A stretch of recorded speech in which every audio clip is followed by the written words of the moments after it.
Hello everyone! In this Canva tutorial, I'm going to show you how to zoom into a video. Let's get started. Go to the Elements tab, then search for a video. First, find a video you want to zoom into. For this demonstration, I'll search for a mobile banking app video.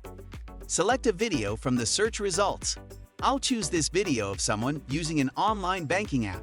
It doesn't matter which video you pick, just make sure it suits your needs. Make the video larger to fit the entire page. Now, I'll resize the video to fit the entire page.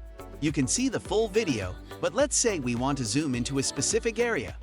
Pause the video where you want to zoom in. Drag the corners to zoom in on the specific area you want. Keep zooming in until you get the desired view. Now, press play to see your zoomed-in video. It should now focus on the area you selected. I hope this tutorial helped you learn how to zoom into a video in Canva.